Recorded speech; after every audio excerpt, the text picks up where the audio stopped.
You may have seen this sign up on the wall in your care home and wondered what it was about or what relevance it has to you.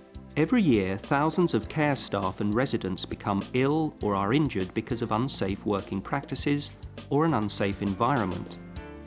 This video sets out to make you more aware of the many potential hazards in your care home and also explains your responsibilities for health and safety.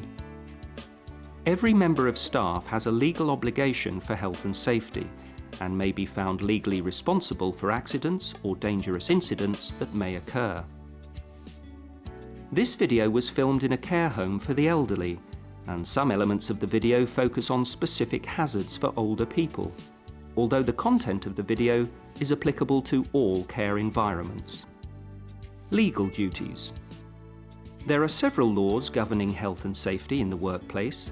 The most relevant ones are Common Law, Health and Safety at Work Act 1974, Management of Health and Safety at Work Regulations 1999, COSH, RIDDOR, Manual Handling Operations Regulations, Fire Precautions Regulations. All employers have a duty to their employees to provide and maintain a working environment that is safe, without risks to health, and with adequate welfare facilities and arrangements for employees' welfare at work. Ensure safe handling, storage and transportation of articles and substances. Provide the necessary information, training and supervision to ensure the health and safety of all employees. Display a certificate of employer's liability insurance. Display the poster, Health and Safety Law, What You Should Know, or distribute leaflets giving this information. Employees have a legal duty to take reasonable care of their own health and safety and that of others who may be affected by what they do or omit to do, cooperate with their employer on health and safety matters, not interfere with or misuse anything provided in the interests of health, safety and welfare of themselves or others, inform the employer of any shortcomings in the health and safety arrangements, even when no immediate danger exists. The Management of Health and Safety at Work Regulations 1999 require employers to carry out a risk assessment of hazards and risks, document the findings, and implement relevant actions and procedures to protect health and safety. Employers with 5 or more employees are required to prepare a written statement of their general policy for the health and safety at work of their employees. This should be brought to the attention of all employees. Appoint competent persons to help meet the requirements. Ensure that temporary staff are informed of any health and safety information necessary to do their job. Consider the capabilities of each individual to carry out their jobs safely. The aim of the legislation is to make sure that the employer takes precautions to ensure the health and safety of employees and people entering or living in the home. This means that if the employer knows that a carpet is frayed and could cause someone to trip, but does not act, a breach of the act has occurred, and in the event of an accident, the employer could face prosecution. The employer's health and safety policy details the employer's responsibilities and the staff's responsibilities. Make sure you're aware of its contents and of your particular responsibilities. The policy will give details of precautions to be taken to prevent accidents. For example, domestic staff must leave caution signs on floors that have just been mopped. The policy statement must also give details of the safekeeping of items such as cleaning materials and medicines. It will also instruct employees about action they should take if they become aware of a hazard or a breach of the health and safety policy. Employers have a duty to provide protective equipment such as rubber gloves and overalls for domestics required to clean toilets, and moving and handling equipment such as hoists for staff required to move residents. Documentation is very important. The attitude of the law courts tends to be, if it hasn't been recorded, it hasn't been done. Records should be kept for all plant and equipment, servicing and maintenance, staff training, accidents and dangerous incidents, fire safety records, drugs and medicine records, and the health and safety risk assessments, including COSH and manual handling assessments. Competent person. A competent person is a person with enough practical experience and knowledge to carry out a particular task safely and effectively without putting themselves or others at risk. They should have an appreciation of the hazards involved. A qualified electrician would be a competent person to fix an extractor fan, but not necessarily to repair a lift. Contractors. All contractors hired to work on care home premises, whether they're builders, window cleaners or gardeners, have their own duty to comply with health and safety regulation. Employers should inquire about the contractor's own procedures so that they will not endanger themselves, residents or staff. Where possible, contractors should work in an area segregated from the normal running of the home. Medications. Drugs and medicines can be dangerous if misused. All drugs should be correctly labelled and procedures should be in place to ensure their safe storage and distribution. In nursing homes, medicines are stored in a locked cabinet and only registered nurses have access. Creams, lotions and medicines that are being returned to the pharmacy are stored in a treatment room, which is kept locked. In some homes, residents keep their own medicines and take them when prescribed. If medicine is left lying around, there is a danger that a confused resident might take them. If you're worried about such a situation, consult your manager. Fire training. Every member of staff should be aware of what to do in the event of a fire. All staff should be given training and attend a fire drill every 6 months. You should be aware of where each fire exit is and also the locations of the fire alarm panels and fire extinguishers. Learn the layout of the home.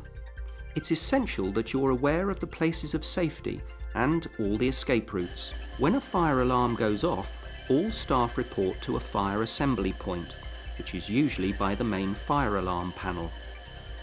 This panel will indicate where the alarm has been triggered. Fire doors should be kept closed unless they have automatic closers that close the door when the fire alarm is activated. All fire doors and fire exits should be kept free from obstruction. On discovering a fire, the first thing you must do is sound the alarm. There should always be someone in the home responsible for calling the fire brigade in the event of the alarm being activated. Always dial 999, not the local fire station. A 999 call will always be answered. Remain calm and clearly state the nature of the emergency and give the name and address of the home. Always call the fire brigade in the event of a fire, even if it has been extinguished. Once you leave a fire, do not return. Find out if your home has written guidance on action to take in the event of fire. Security within the home. Residents and staff working in homes can be vulnerable to attack and theft from intruders. In the past, many homes have left the front door unlocked so that visitors could enter on their own without distracting the staff. Now, the majority of homes keep the front door locked, and all visitors must ring the bell. At night, it's the policy of most homes to keep all doors locked and ground floor windows closed. Always check the identity of visitors to the home, and if your home has a visitor's book, get them to sign in and sign out. This measure is important if a fire occurs. Who is at risk? People living in care homes have a wide range of abilities. Some have few problems walking, whilst others require aids and assistance to move around. Some residents can see well, whilst others have poor vision. Some residents are more alert than others, and some are more prone to accidents than others.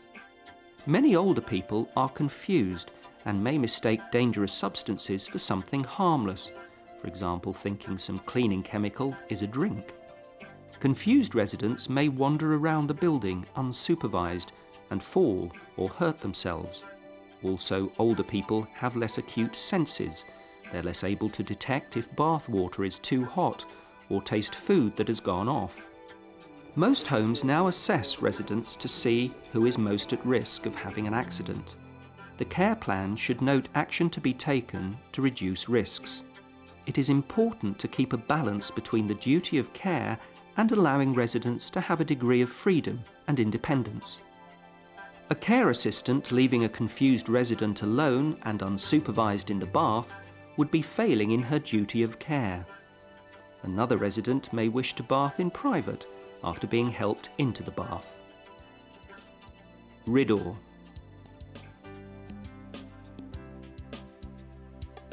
The Reporting of Injuries, Diseases and Dangerous Occurrences regulations, RIDDOR, require managers to report certain types of injury, occupational ill health and dangerous occurrences to their enforcing authority.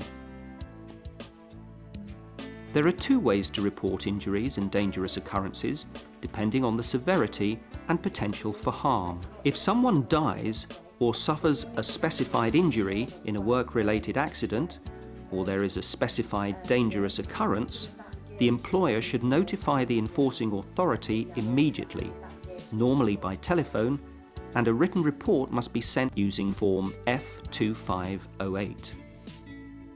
Reports are required whether the person concerned is an employee or not. Where an employee is off work for more than 3 consecutive days as a result of an accident at work, the enforcing authority must be notified in writing within 7 days. Records of all incidents must be kept for at least 3 years. Specified injuries. The specified injuries under RIDDOR include fractures other than to fingers, thumbs or toes, amputation, dislocation of the shoulder, hip, knee or spine, loss of sight, chemical or hot metal burns to the eye or any penetrating injury to the eye, injuries resulting from an electric shock or electrical burn leading to unconsciousness, any other injuries leading to hypothermia, unconsciousness or requiring immediate hospital attendance for more than 24 hours.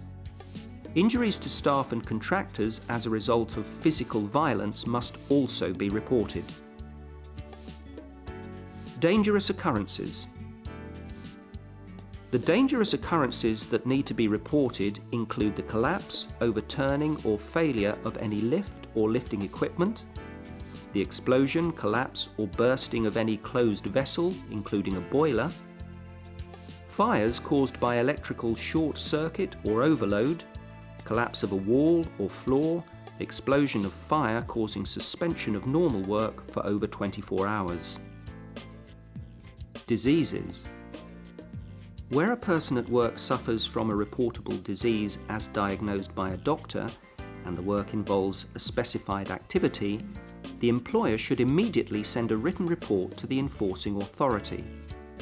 Although not reportable under RIDDOR, the Environmental Health Department should be notified if any person, particularly food handlers, is suspected or confirmed of having food poisoning. Missing clients. Find out what your home's policy is on action to take in the event of a missing resident. This normally involves calling a local police station and staff searching the home and local area. Are photographs of residents available to give to the police? First aid. The Health and Safety First Aid regulations require all workplaces to make provisions for first aid. At all times, including night shifts, there should be at least one appointed person who will take charge in an emergency situation, including calling an ambulance if required. Appointed persons should not attempt to give first aid for which they have not been trained. Your home may be required to provide a qualified first aider. This is someone who has undergone a training course in administering first aid at work and holds a current First Aid at Work certificate. The training has to be approved by the HSE. An appointed person is also responsible for the first aid equipment, for example, restocking the first aid box. The first aid box should only contain items that a first aider or appointed person has been trained to use. It should not include medication of any kind and should be kept well stocked. All cases dealt with should be recorded by the first aider or appointed person in the accident book. Record should include the name of the casualty, date, time, and circumstances of the accident, with details of the injury sustained and any treatment given. Control of Substance Hazardous to Health Regulations, COSH. The COSH regulations require employers to prevent or control exposure to hazardous substances at work. Employers must carry out a risk assessment and state what action they intend to take to reduce the risk to staff and residents. Hazardous substances include cleaning materials, clinical waste, and soiled laundry. Many cleaning materials, such as bleach and toilet cleaners, are very toxic and can damage the skin and cause serious injury if drunk. Staff should ensure that all cleaning materials are locked away. The cleaning material must always be kept in its own labelled container. Cleaning materials are often bought in large containers for economy, and there is a temptation to put some of the liquid into a smaller container.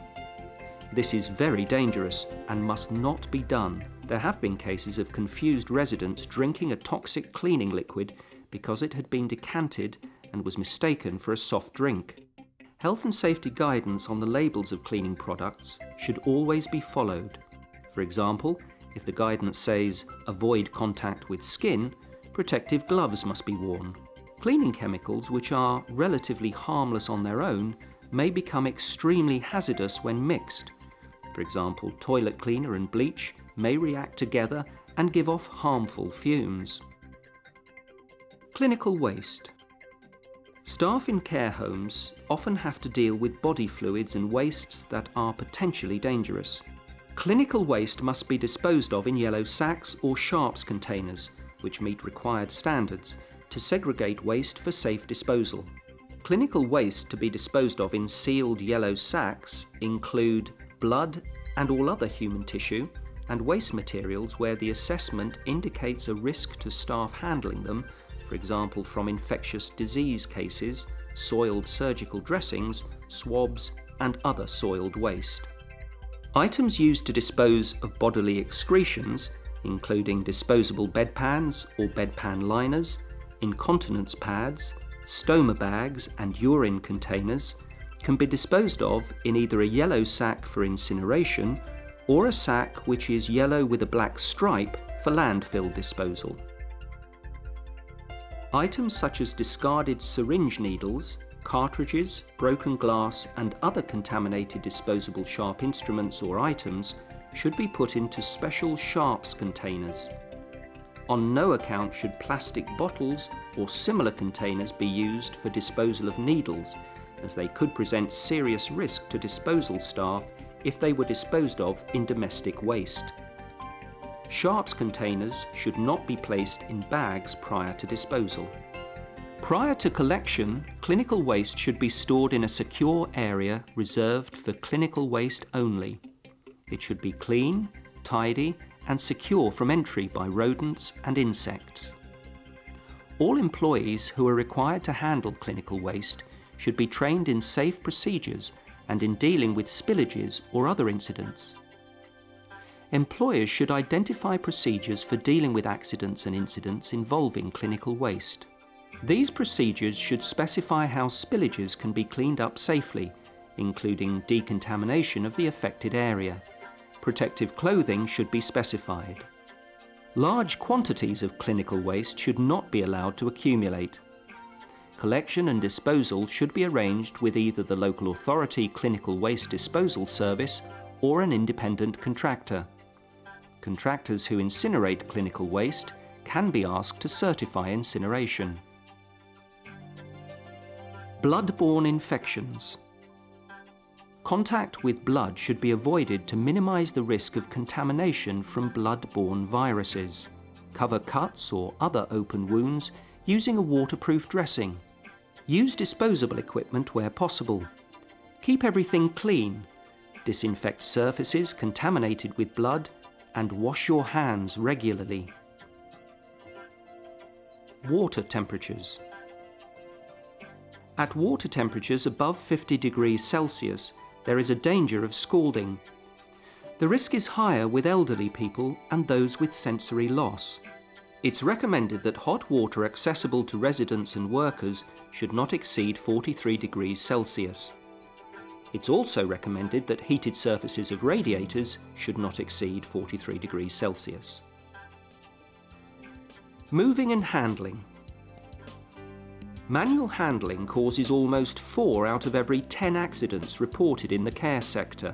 Many care assistants move residents incorrectly and are at risk of permanent injury. No one working in a care home should need to lift a resident manually anymore.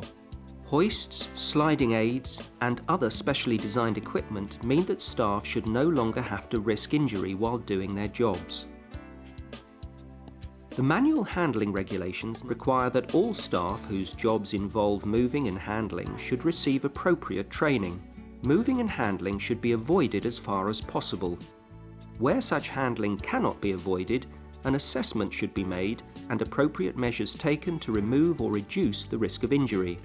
A suitably qualified member of staff should record a risk assessment and handling plan for each resident. All staff should follow these handling plans.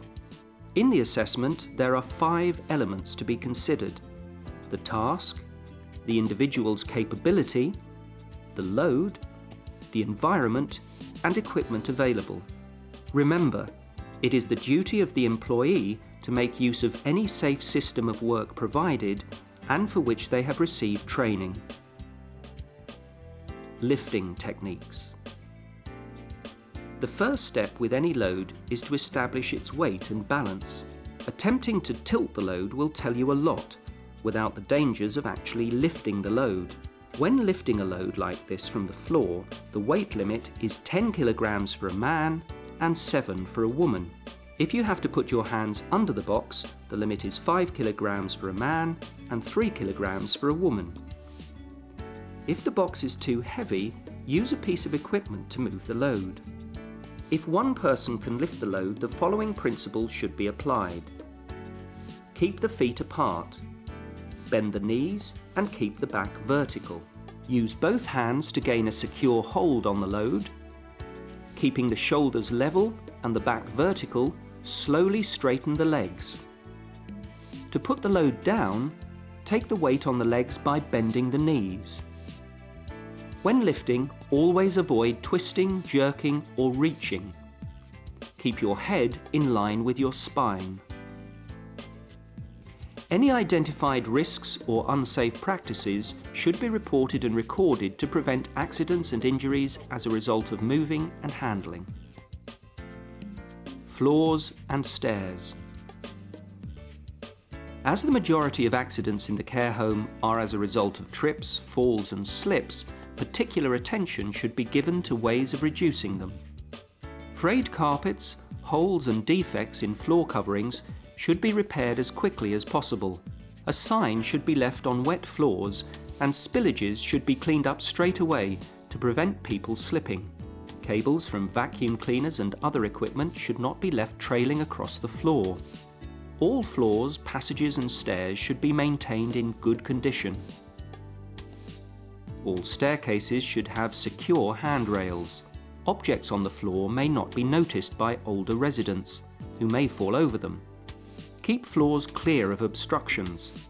Stairs should be well lit and clear of obstacles. Lighting. All principal living areas should have good natural light. Suitable lighting should be provided in each room. Emergency exit routes should have emergency lighting. Any bulbs that are not working should be replaced immediately. Ventilation. All parts of the home should be ventilated by a sufficient quantity of fresh air. In most care homes, suitably placed windows capable of being easily opened and closed may be sufficient. Kitchens may require an extractor fan. Smoking. Smoking should only be allowed in designated smoking areas. Smoking should not be allowed in bedrooms. Electrical safety. Electricity can cause shock, burns and fires and should always be treated with care. All electric equipment should be installed and regularly checked for faults by a competent person. Equipment with damaged cables should not be used until the cable has been replaced. Never carry out temporary repairs to cables. Always report any evident electrical faults, such as broken plugs, frayed flex, damaged or burnt sockets. Cables should not be allowed to trail on the floor in a way that could cause a person to trip over. Portable electric heaters should be kept away from clothing. Kitchen safety. Slips are the main cause of accidents in kitchens. The floor should be kept in good condition and suitable measures should be taken to prevent contamination of the floor by liquids. Spillages should be cleaned immediately. All catering equipment should be installed on a flat surface with a secure base. Smaller pieces of equipment should be located where they cannot be dislodged. Hazards can be created by putting some items of equipment next to each other, for example locating a deep fat fryer next to a sink or next to books and papers. If pesticides need to be used, contamination of work surfaces and equipment must be prevented. Contamination of food can be a serious hazard. A high level of personal hygiene and cleanliness must be maintained at all times. Food must be protected from the risk of cross-contamination and correct temperature control should be practiced. All food handlers should receive training in food hygiene. Laundry safety. The machine suppliers or manufacturers should supply information about maintenance, electrical safety, prevention of fire hazards, cleaning of equipment, and turning off water and electrical supplies to the machines in the event of an emergency. A competent person should carry out maintenance. Machines should be fitted with an interlock mechanism that prevents the machine from being set in motion until the front loading door is closed and keeps the door closed until any dangerous moving parts have come to rest. A member of staff should be designated to carry out periodic tests on the interlocking devices on the machines. This can be done by simply trying to open the door when the machine is running or to start the machine when the door is open. Handling soiled laundry. Soiled laundry should be handled separately from other laundry and should be clearly identified so laundry staff can take precautions. A COSH assessment should be carried out for soiled laundry. Heavily soiled laundry should be sluiced in a specially designed sink or machine and never in a bath or sink used for hand washing clothes. Where there is incontinence, a washing machine with a sluice wash may be used. Soiled laundry must be subject to a hot wash of 65 degrees for 10 minutes or 71 degrees for 3 minutes to reduce any risk of contamination. After handling soiled laundry, always thoroughly wash your hands with a bacterial soap.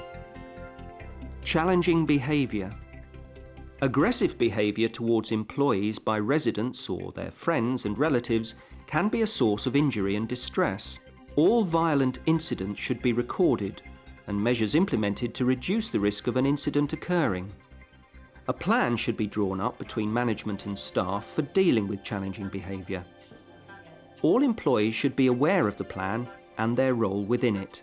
The plan should explain what action individual members of staff are expected to take in the event of challenging behaviour. It should also give clear guidance on reporting procedures. Training in methods of dealing with challenging behaviour should be available to all employees who come into contact with residents. Health and Safety Checklist. Have you read the Health and Safety Policy? Do you know where the accident report book is? Do you know where the first aid box is? Do you know what to do in the event of an accident or fire? Is manual handling avoided as much as possible? Are appropriate lifting aids available and used? Are floors and stairs free from obstacles? Is the home clean and tidy? Are all the lights working? Are plugs and sockets in good condition? You should now have a good understanding of the basic procedures and practices essential for health and safety in your care home. Make sure you read the health and safety policy of your home And if you're unsure about any aspect of health and safety policy, speak to your supervisor. Make sure you're properly trained for the work that you do, and always keep a lookout for potential dangers and hazards at work. Remember that health and safety in the care home is your responsibility.